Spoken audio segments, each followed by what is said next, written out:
one trick is to tell them stories that don't go anywhere.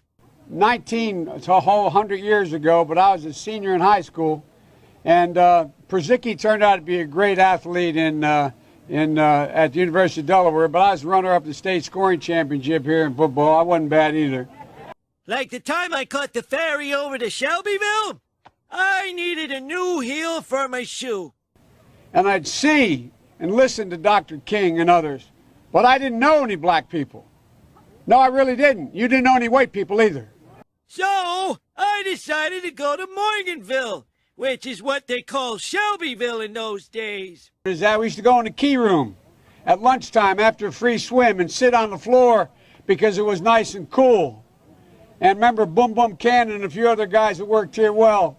So I tied an onion to my belt, which was the style at the time. I remember one time, I won't mention which lifeguard, said, "Do I have a jerry can, a 5-gallon can for gasoline?" No, to take the ferry cost a nickel, and in those days, nickels had pictures of bumblebees on them.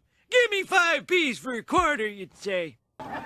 And Corn Pop was a bad dude, and he ran a bunch of bad boys. Now, where were we? Oh, yeah. The important thing was that I had an onion on my belt, which was the style at the time. One of the things you had to use, if you used pomade in your hair, you had to wear a bathing cap. They didn't have white onions because of the war. The only thing you could get was those big yellow ones. And so he was up on the board, wouldn't listen to me. I said, "Hey, Esther, you, off the board, or I'll come up and drag you off." Ah, there's an interesting story behind this nickel.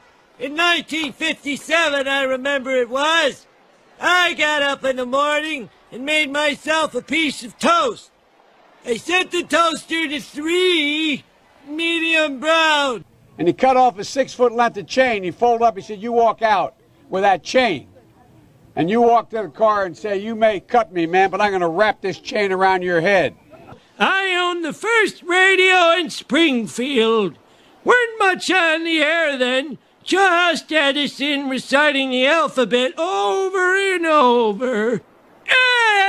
A, he'd say. Then B. And they had, in those days, you used to remember the straight razor. You'd bang them on the curb, get them rusty, put them in a rain barrel, get them rusty. Oh, I know this story. The year is 1906. I got hairy legs that turn blonde in the sun, and the kids used to come up and reach in the pool and rub my leg down so it was straight, and then watch the hair come back up again. They'd look at it. So I learned about roaches. I learned about kids jumping on my lap. Is that story true, Grandpa? Well, most of it.